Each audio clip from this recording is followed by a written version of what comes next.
Good morning friends, আমি পুবালি। আশা করি আপনারা সবাই খুব ভালো আছেন। আমিও খুব ভালো আছি। আর সাথে ওয়েদারও খুব ভালো আছে, কারণ কাল আমাদের এখানে খুব বৃষ্টি হয়েছে। তো যাই হোক, এইসব দেখে এটা বোঝা যাচ্ছে যে বর্ষাকাল এবার কিন্তু খুব তাড়াতাড়িই চলে আসবে। আর এক্ষেত্রে আমাদের যেটা করতে হবে, দেখুন, যারা আমরা ছাদ বাগানে সবজি করছি তাদের গরমে সবজির বীজ বপনই বলুন আর বৃক্ষরোপণই বলুন, মানে চারা গাছ রোপণ, বৃক্ষ তো নয়, সবজির ক্ষেত্রে একটু মজা করলাম আর কি। তো যাই হোক, তো সেগুলো সবই কিন্তু এই মে মাসের শেষের মধ্যে কিন্তু কমপ্লিট করে ফেলতে হবে। তার কারণ নইলে এগুলো রেডি হয়ে আমাদের খাবারযোগ্য হতে হতে কিন্তু শীতকালে সবজি রেডি করার সময়টা অনেকটাই পিছিয়ে যাবে। তো সেই কারণেই এটা করা। তো চলুন আজকে অ্যাট এ গ্ল্যান্স দেখে নিই যে আমার বাগানে আপাতত কী সবজি হচ্ছে। চলুন দেরি না করে সেগুলো নিয়েই কাজকর্ম শুরু করা যাক। চলুন। তো চলুন প্রথমেই শাক দিয়ে শুরু করা যাক। তো এই গরমকালে যেটা খুব ইজিভাবে এখনও আপনারা করে নিতে পারেন, বা সেটার জন্য মে মাসের শেষ পর্যন্ত ওয়েট করতে হবে, জুন মাসে করা যাবে না এরকম ব্যাপার না, সেগুলো হলো শাক। যেমন ধরুন ডাঁটা শাক, এই যে লাল বলুন সাদা বলুন, এই যে কাটোয়া ডাঁটা, এগুলো কিন্তু ছাদ বাগানে খুব ইজিভাবে হচ্ছে এবং প্রচুর হয়। আর এর জন্য সেরকম কোনো কেয়ারও লাগে না। তো এগুলো করতে পারেন। কুমড়ো শাক করতে পারেন, দেখুন লাউ শাক করতে পারেন। লাউ শাক যদিও আমি আমার বাগানে এবারে জানি না, কিছু জিনিসের বীজ যতবারই বপন করছি কিছুতেই জার্মিনেশন হচ্ছে না। তো যাই হোক, আমার বাগানে আপাতত লাউ শাকটা নেই, তবে চাইলে আপনারা করতে পারেন। তারপরে এই যে দেখুন কলমি শাক, খুব ইজি কেয়ারে হয়, এটা আপনারা জলেও করতে পারেন। যেমন এই কলমি শাকগুলো আমার কিন্তু জলেই হয়েছে, মানে একটা ছোটো মতো বাথটব নিয়েছি এবং তাতেই আমি কিন্তু এই কলমি শাকটা করেছি। আবার দেখুন এই দিকে যে কলমি শাকটা হয়েছে আমার, এই যে দেখুন দেখতে পাচ্ছেন, এটা কিন্তু আমি আবার মাটিতে বসিয়েছি। তো দুভাবেই কিন্তু কলমি শাক আপনারা চাইলে করতে পারেন। আর যেটা করতে পারেন সেটা হচ্ছে পাট শাক করতে পারেন, এটাও কিন্তু খুব ইজি কেয়ারে হয়। তো এই পাট শাক করতে পারেন, যে কোনো জাতীয় শাকই কিন্তু আপনারা করতে পারেন যেগুলো খুব ইজি কেয়ারে হবে। আর যেটা করতে পারেন, এই যে কচু শাক করতে পারেন। দেখুন গাঁঠি কচু যেগুলো বাজারে পাওয়া যায় সেগুলো নিয়ে এসে বসিয়ে দিলে কিন্তু তার থেকে খুব ইজিভাবেই গাছ হয়ে যায়। আদারওয়াইজ আপনারা মানে সেক্ষেত্রে পাতাটাও পাচ্ছেন, প্লাস আবার কচুটাও কিন্তু পরে আপনারা হারভেস্ট করতে পারবেন। আর যদি সেটা নাও করেন, কচুরলতি যে পাওয়া যায় না, কচুরলতি কেটে মানে নিয়ে এসে বাজার থেকে, আমাদের দেখুন আমার এখানে কিন্তু সব কিছুই কিনে করা, কারণ এখানে তো ওইভাবে এদিক ওদিকে হয় না, গ্রাম সাইডে যেটা অ্যাভেলেবেল। তো সেক্ষেত্রে কচুরলতি মানে কিনে নিয়ে আসলে দেখবেন যে একটু শিকড় শিকড় মতো গিট গিট মতো হয়ে থাকে। তো সেই জায়গাগুলো কেটে নিয়ে যদি বসিয়ে দেন, তাহলেও কিন্তু এরকম সুন্দর কচু গাছ খুব ইজি কেয়ারে একদম রেডি হয়ে যাবে। তো এইটা করতে, এরপর দেখুন এই যে ঘ্যাটকোল বলুন বা খাটকোল বলুন, যারা যাই বলে না কেন, এই জাতীয় জিনিস, এই গাছও কিন্তু মোটামুটি এগুলো ওই বাজার থেকে খাওয়ার জন্য কিনে নিয়ে এসে তারপরেই বসাতে হয় আর কি। তবে আমি ওই যে নার্সারি থেকে গাছ নিই, সেই ওখানে গিয়ে দেখেছিলাম ওদের আর কি জমিতে হয়েছিল, তো আমি সেখান থেকে নিয়ে এসে আর কি আমার কালেকশানে রেখেছি। তো এটা চাইলে যদি কালেক্ট করতে পারেন করতে পারেন, না হলে এটা ছেড়ে দিন, কচু গাছ তো অ্যাভেলেবেল, ওটা করতে পারেন। আর যেটা করতে পারেন, পুঁই শাক করতে পারেন, খুবই ইজি কেয়ারে খুব সুন্দরভাবে হয় কিন্তু এই পুঁই শাক। এটা অবশ্য আমার লাল পুঁই শাক, তবে সাদা পুঁই শাকটাই অ্যাভেলেবেল থাকে এবং তার বীজও পাওয়া যায়, বীজ কিনেও করতে পারেন, অথবা চারাও কিন্তু নার্সারিতেই বলুন হাটে বলুন সব জায়গাতেই কিন্তু পাওয়া যায়, সেটাও কালেক্ট করে নিয়ে কিন্তু করে নিতে পারেন এই মোমেন্টে। আর সবজির ক্ষেত্রে দেখুন, যেমন ধরুন বরবটি করতে পারেন। এই যে আমার ক্ষেত্রে বরবটি গাছটারও কিন্তু বীজ আমি প্রচুরবার বপন করার পরে এই প্রথম এতদিনে গাছ হয়েছে, এবং এই যে দেখুন বরবটি হওয়া শুরু হয়েছে। এবার এটাই মানে হার মানলে তো চলবে না, আমরা যারা ছাদ বাগান করছি তাদেরকে চেষ্টা চালিয়ে যেতে হবে। অনেক সময় হয় যে একই ধরনের বীজ হঠাৎ করে কিছুতেই জার্মিনেশন হতে চায় না, মানে সেবার হয়তো ওই সবজিটা হলোই না, কিছু করার নেই, চেষ্টা করতে হয়, তারপর শেষের দিকে যদি হলো, তবে সেটাও কিন্তু আস্তে আস্তে এই মাসের মধ্যেই কমপ্লিট করে ফেলতে হবে। এবার দেখুন এই যে বাদাম, বাদাম গাছও আমি কিন্তু আগে অনেকবার বসিয়েছিলাম, তবে হয়নি, তার কারণ পাখিতে এসে সব বাদাম তুলে খেয়ে চলে গেছিলো।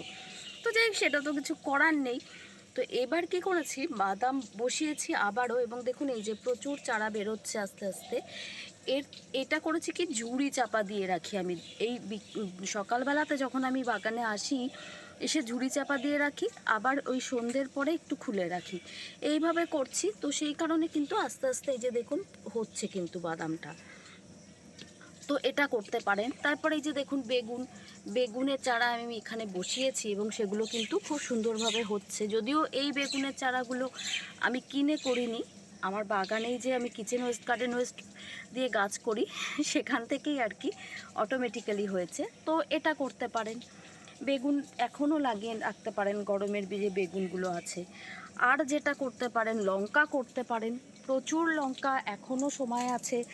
গাছ, আমি বলবো যে বীজ থেকে চারা করে গাছ না করে, যদি চারা গাছ অ্যাভেলেবেল থাকে, ওটা কিনে নিয়ে এসে যদি বসিয়ে দেন, তাহলে সেটা তাড়াতাড়ি রেডি হয়ে যাবে। তো সেই কারণে চেষ্টা করুন চারা গাছ কিনে নিয়ে এসে করার। এবং দেখুন আমার বাগানে কিন্তু অফুরন্ত লঙ্কা হচ্ছে। যদিও আমার এই মোমেন্টে আর লঙ্কার গাছ বসানোর কোনো প্রয়োজন নেই, তবে আপনারা চাইলে কিন্তু এটা অবশ্যই করতে পারেন। খুব সুন্দর একটা জিনিস, যেটা আমাদের সবসময় দৈনন্দিন জীবনে লাগে। তো এটা হাত বাগানে একটু করে রাখলে, এতটা বিষমুক্ত জিনিস যেটা সবসময় ব্যবহার হয়, সেটা তো খুবই সুবিধাজনক হবে, তাই না? আর হ্যাঁ, শিম গাছকে অবশ্য যদিও আমরা গরমকালীন সবজি হিসেবে কনসিডার করতে পারছি না, তা সত্ত্বেও যেহেতু আমার বাগানে রয়েছে, তো সেই কারণেই আর কি শিম গাছটাকে দেখাচ্ছি যে একটা দুটো করে হচ্ছে। তবে এটা অবশ্যই করার চেষ্টা করবেন না, কারণ গরমের সবজি তো এটা নয়। তো এই মোমেন্টে কিন্তু এটা হবে না, আর হলেও তাতে ফলন একদমই ভালো পাওয়া যায় না। তো যাই হোক, ওটা বাদ। এরপরে যেটা, সেটা হচ্ছে এই যে কাকড়ি। শশার পরিবর্তে কাকড়ি করাটা খুব ইজি, এটাই আমি আমার বাগানে করে দেখলাম। কারণ আগের বছর বা তার আগে শশা কিন্তু আমার বাগানে হয়েছে, কিন্তু শশার এত ফলন হয়নি যত ফলন কাকড়িতে হচ্ছে। এবং দেখুন গাছে জাস্ট কাকড়ি ভরে যাচ্ছে, এবং খুব ইজি কেয়ারে কিন্তু কাকড়িটা হচ্ছে, যেটা শশার ক্ষেত্রে সেটা হয়নি, আমার বাগানে হয়নি। তো সেটাই আমার অভিজ্ঞতাটাই আমি বলছি। এবং একই যখন জিনিস, একই রকম প্রায়, তো সেক্ষেত্রে শশার বদলে কাকড়ি করাটাই সুবিধাজনক হবে। এবং এটা কিন্তু এখনও আপনারা বীজ চাইলে কিন্তু বপন করতে পারেন। এবং এটা কিন্তু খুব তাড়াতাড়ি ফলন দিচ্ছে এবং প্রচুর পরিমাণে হচ্ছে। আর এই গরমে একটা খুব উপযুক্ত, মানে উপকারী সবজি বলতে পারেন এই কাকড়ি। আর এর সমগোত্রীয় যদি বলেন, তাহলে বলতে পারি যে ফুটিটাও আপনারা করতে পারেন। এই যে দেখুন অলরেডি আমার বাগানে কিন্তু ফুটি হওয়া শুরু হয়েছে। এই যে এখানে একটা এতটা বড় হয়ে গেছে, আরও দেখুন আশেপাশে ছোট ছোট হচ্ছে। তবে সব ঠিকঠাক থাকছে না, নষ্ট হয়ে যাচ্ছে, পোকার উপদ্রব, তারপরে এই বৃষ্টি, কিন্তু তাও হচ্ছে। আর তরমুজ করতে পারেন, তবে এই মোমেন্টে বলবো একদম তো এখন আমরা শেষের দিকে চলেই এসেছি।